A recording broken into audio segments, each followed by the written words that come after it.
Hello, friends, and welcome back to Malicious Compliance Stories. I was entertained, and I'm glad the guy got shown that his insensitivity and lack of observation and patience affects others. You show good judgment, OP. Thanks. And cheers. But before we begin, best way to support our channel is to leave comments, like, and subscribe with a turned-on bell so you don't miss the new video every single day. Here we go. Are you slow or something? Me. Yes, actually I am. Quick preface. I was in a very serious car accident a little over a year ago. This left me some brain damage, nerve damage, etc. Throughout many days, I have episodes where I get disoriented, forget where I am, what I'm doing, what's going on around me. I used to do heavy manual labor, but am now working at a well-known department store with aprons of a certain citrus variety. A couple days ago, I was shopping at our store with a friend in a black and orange hooded flannel. I love flannels and have this exact one in multiple colors, but this one was the only clean one at the time. I'm approached by a middle-aged man carrying a small metal piece related to light bulbs. Well, at this certain point of our trip, I was starting to have an episode. My body got really hot. I zoned out quite a bit and was just overall not there 100%. He asks me where he can find a replacement for this piece, and I point toward the hardware department, even though I was off duty, not in uniform, and clearly shopping myself. Where I pointed seemed to confuse him, and he muttered something under his breath while giving a really puzzled look, but goes anyway. We go to the water fountains near the bathrooms in the back so I can get some fluids in my system and chill out a bit. When we continue shopping a few minutes later, who passes us? None other than puzzled look man complaining about stupid employees and blah, blah, blah. Oh no, it's about to go down. At first, he stops a few feet away from me, looking around, clearly searching for the stupid guy who sent him over to the hardware department, until he realizes I'm standing right by him. He locks eyes with me, and the conversation goes as follows. Man, are you the one who sent me all around the store looking like an idiot? Me. OMG, I'm sorry. I was confused by what you showed me. Man, it's a blank. I forget the exact name of the piece. Why the F would you send me to the hardware aisle? Are you R-word or something? Is this one of those programs? Me. While customers are starting to notice the commotion, I'm sorry, man. I'm not even working right now. I'm just trying to enjoy my day off. I didn't mean to send you to the wrong place. At this point, another employee walks up and tries to defuse the situation, seeing me, their subpar mental capacity coworker, and a fuming customer in a situation. Coworker to him, what seems to be the problem? Man, thank God. Are you R-word too? Or do you think you can show where I can find this? Gestures to the small piece in his hand. Me. Sir, I understand you can't know this, but I am a bit slow at times. I have fairly severe brain damage, and also, as I said before, it's my day off. Gesturing at coworker's apron. When I say this guy turned white as a ghost, I crap you not. White as a ghost. Mouth agape. It was glorious. After this, everything dies down a bit, and I bask in the small win. I know this isn't as eventful as most stories and will most likely get buried or taken down, as I technically do work here, but nonetheless, this subreddit is the first place I thought of as it all unfolded. One last note. Sympathy is never something I seek. I'm very high functioning and work with someone who truly has a rough condition, so I don't take advantage of it. But I couldn't stand this man talking to anyone like this. I just imagined him saying it to someone much more emotional than I, and it broke my heart. When the man with brain damage accidentally sent the customer to the wrong aisle, he said, "Sorry for the mix-up. I'm not wired correctly today." And our second story. I'm not authorized to go get water? All right. Now, before I start, here's a bit of context for this situation. I work in the boat industry as a engine tech and parts painter. I know quite a broad range there. Anyway, the company I work for is quite old, and the building I work in is even older. The heating system is trash, and we really lack anything in the way of air conditioning, and it's boiling outside right now. Earlier today, I had started overheating really quickly as the temperature rose in the building. I have a medical condition where my body can't regulate temperature well, meaning I'm at risk of passing out. I was going to go get a bottle of water from the fridge to help me cool down when I was stopped by one of the company's managers. Let's call him Kyle for this story. Kyle, where are you going? Me. I was only going to go get some water. Kyle, you're supposed to be working right now. You can get the water during the coffee break. Me, I don't think you understand that I can actually be in danger from this heat right now. So could I please go get 1 bottle of water? Kyle, no, you're not authorized to leave your work before the clock strikes. Now shut up and get back to work. Me, roger that. Keep in mind that this conversation was held in front of my coworkers. I got back to work, making sure to put on some extra coal just to make sure I made up for lost time.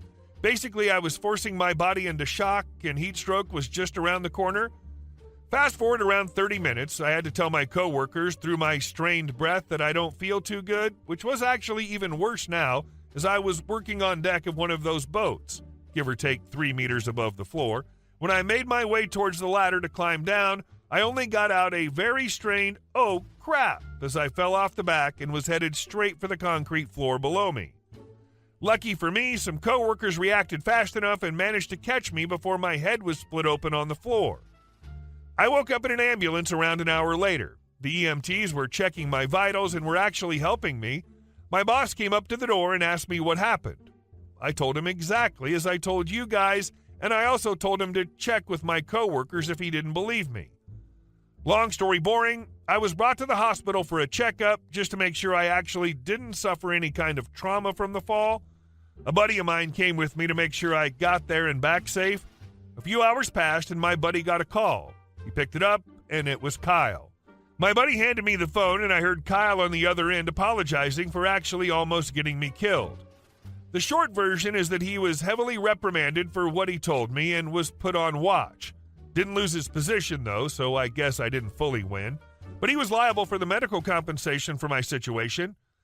I did forgive him, and just to rub it in a bit, I just had to ask him, am I authorized to get water next time? And my buddy just laughed. Edit. I already got OSHA on the line, and they're launching an investigation into this, so if nothing else, I just made Kyle's week even more horrible. Also, for those who wondered, Kyle is pretty new and is basically a bit of a brick. Can I call him that? Whatever, he's rough around the edges and generally doesn't believe people when it comes to their personal health. He's got that kind of, if you can talk, then you can work mentality. So in a way, he kind of deserved this.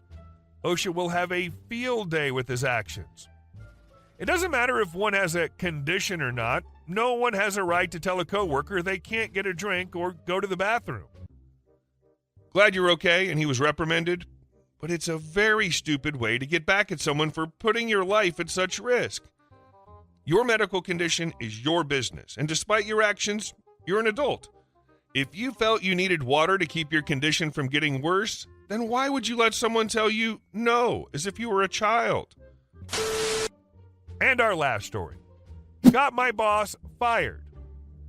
About 15 years ago, I worked at a major university in the IT department.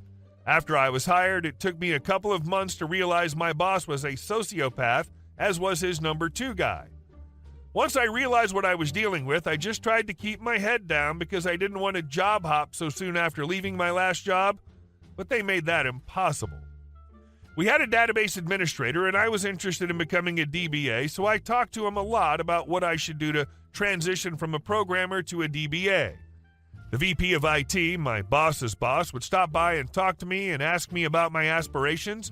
So I told her about wanting to be a DBA and that I was actually taking night classes so I could. This was a woman who my boss referred to as she who must be obeyed in a totally disrespectful manner. As the months went on, I saw more and more egregious behavior by my boss and his number 2 toady. We had a large corporation consulting on transition to their database. This included a young guy who was doing the database install, including ordering the right equipment and migrating the data. We also had student workers in our department. They were students who worked part-time hours. One of these was a young woman. The big corp young guy and the young woman started going to lunch together. Apparently, this was offensive to my boss, who threatened both of them with termination for fraternization. The university had no such rule. My boss was just making it up as he went. About 6 months after I was hired, the DBA quit. I went into our weekly staff meeting, and at the end, my boss announces that I'd been promoted to DBA. My spidey senses were tingling because of his tone of voice and because this was the first I was hearing about it. After the meeting, I went to his office to thank him and tell him I really appreciated the chance. He was very angry. Apparently his boss had made him promote me. I had no idea. The next thing I know, I'm being called into my boss's number 2 guy's office. He tells me that performance reviews were coming up and I would have to be reviewed on job description of DBA rather than the job description of my old position. That is, unless I turned down the DBA position. Yep, he was threatening me to get me to turn down the promotion. I asked him to see the written description of my old position as well as the one for DBA. He couldn't give them to me because they didn't exist. Now, I can be a pretty stubborn bee, and this really pissed me off. I didn't do anything wrong, and now my job was being threatened. Part of my job duties during the 6 months of my employment involved working with the head of every department of the university, including the legal department. I had a good working relationship with every head of every department. So I made an appointment with the university's head counsel. I explained the situation to him, including my boss's boss making him promote me and my boss threatening me with my performance review. I told him that although I was studying to be a DBA, I was really not qualified to be one without some hard work, and if the university didn't want me to take the position, I would absolutely turn it down. I also mentioned my boss's nickname for his boss and the issue with the student worker and the big corp guy. Apparently, the student worker had already filed a harassment complaint, so the head counsel knew about it. He told me I had been promoted by someone, boss's boss, who had every right to promote me, and I should not worry about anything. He said if my boss gave me any more trouble, that I should let him know. A week later, my boss and his number 2 toady were fired. My boss ended up working at a small city college and is there to this day. I pity his employees. I left the university about 2 years later and had a successful career as a DBA. I feel like this is a lesson on the importance of networking and never burning bridges. I hope that boss has learned his lesson after all this. And next time he'll know the consequences. Hey guys, thank you all for watching the video. I'll see you in the next one.